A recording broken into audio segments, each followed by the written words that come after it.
Hello. Today I wanted to talk about Artemis Fowl, both this book and whatever the heck this is behind me.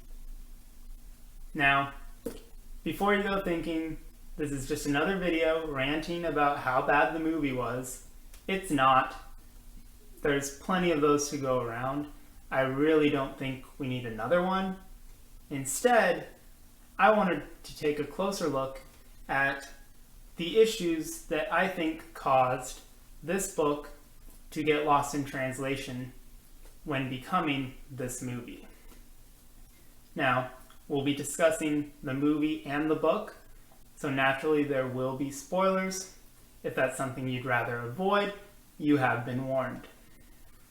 So, to give a brief plot summary, our story follows our title character, Artemis Fowl, who comes from a very long line of wealthy criminals.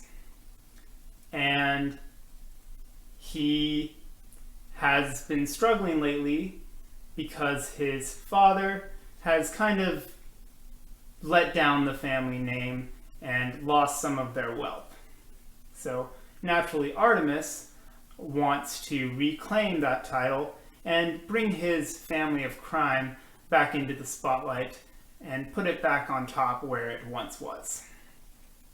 The thing is, Artemis is 12, and that is our first issue right there. Because if they had copied this book exactly, we would have ended up with a movie with a preteen megalomaniac as the main character. And I'm guessing that probably didn't sit well with the test audiences. So that's probably the main issue with making this book a movie. And I think a lot of the other issues essentially stem from that. So with that in mind, I want to cover some of the characters and the slight changes that were made between the book and the film. I said slight, they're not really slight. So Artemis, again, our main character. Main character, not protagonist. Because there's really nothing good about him. He has no redeeming qualities at this point in the story. I'll even read an excerpt here from the back of the book that says, "There is a tendency to romanticize Artemis, to attribute to him qualities that he does not possess." Artemis is the bad guy. He is the main character of the book, but he is very much a bad guy. And again, the movie makes him kind of seem like a hero.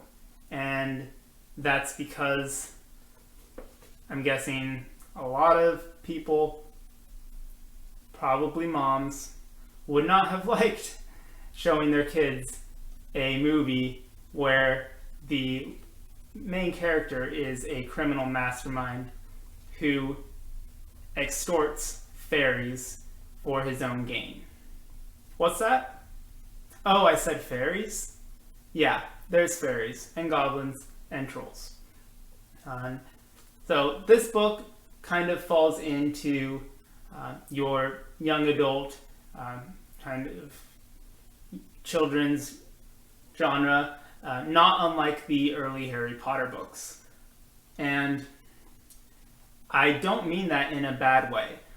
It's unfortunate that a lot of people take that to mean that adults cannot enjoy them, and I do not think that is the case. Just like there's plenty of adults that enjoy the Harry Potter books, I think that there's plenty of quality content that can be found in children's books. So there's fairies in this world, and in the book, Artemis knows about the fairies, and he essentially steals their book their codex, if you will, and uses it to extort the fairies and kind of make them do what he wants. Because the fairies, according to their book, have several rules and laws that they have to follow in order to preserve their magic. And Artemis Fowl takes advantage of that, and one of the main plot points is that he kidnaps a fairy named Holly.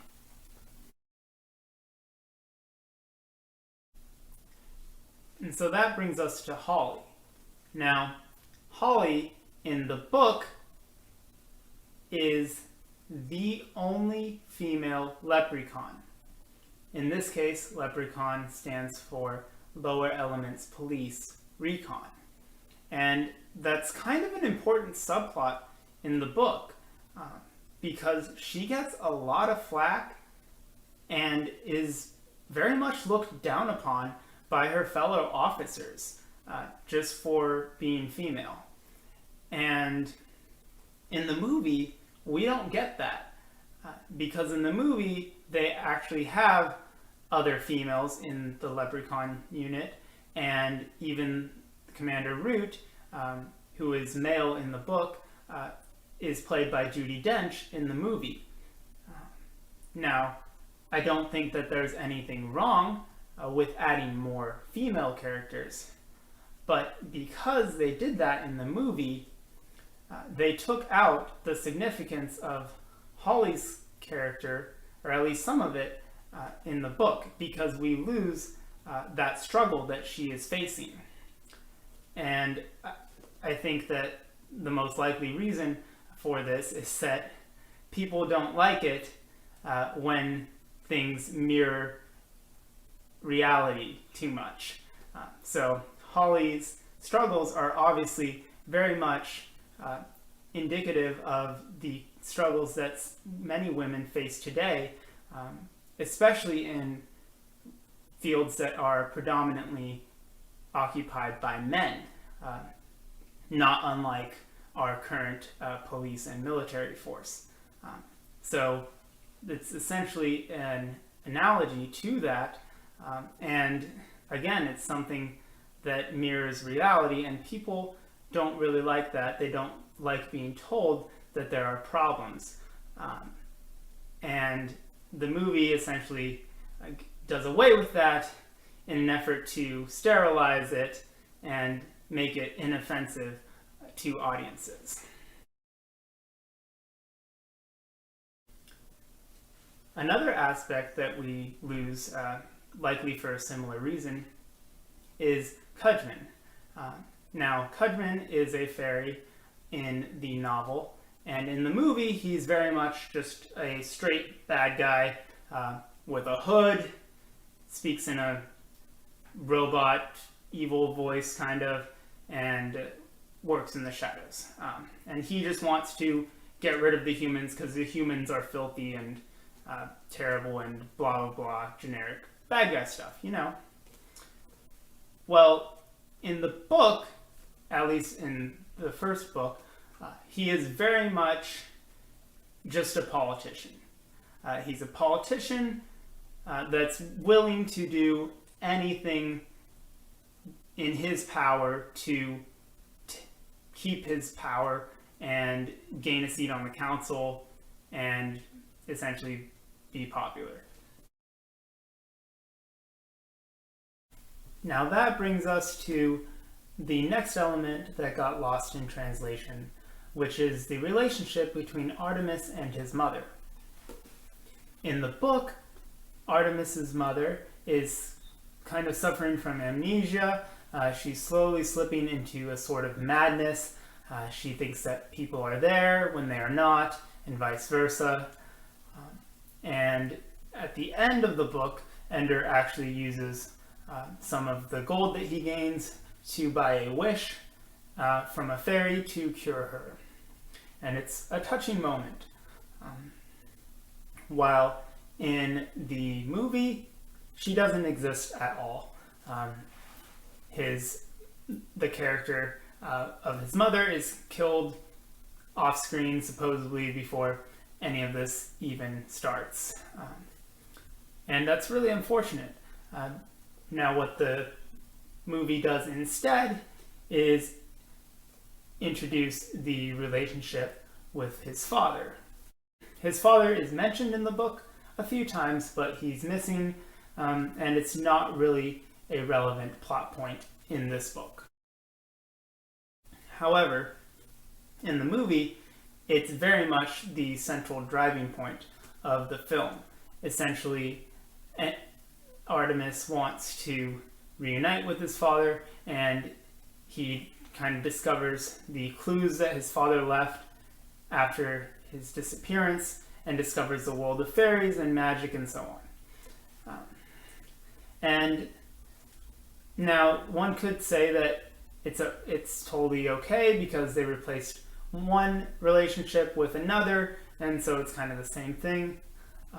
But I disagree, because the mother-son relationship that was in the book, again, even just a little bit, it's a minor subplot, but it's still more original than what we ended up getting. What we ended up getting was the missing dad kind of cliche, shrouded in mystery, follow the clues, and then happy reunion.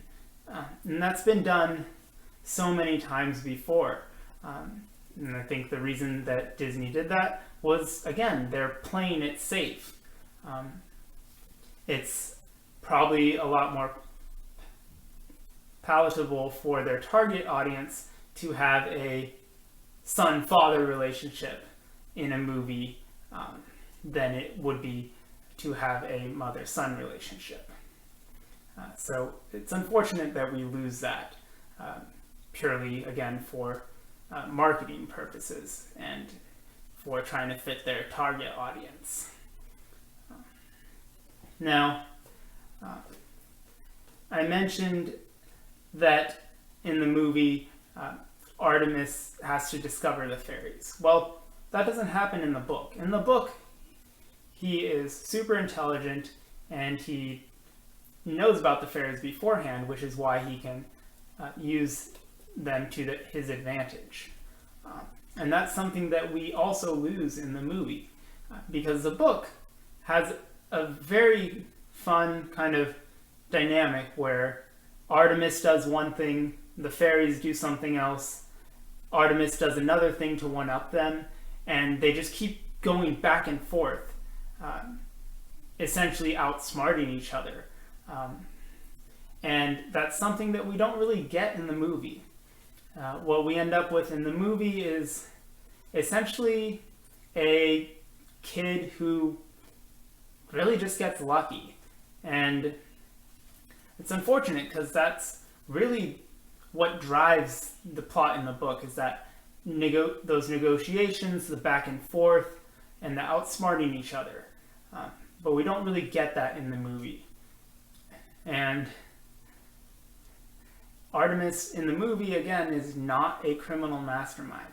Although, there is one point in the movie, near the end, where Artemis says in a voiceover, "My name is Artemis Fowl, criminal mastermind," or something along those lines.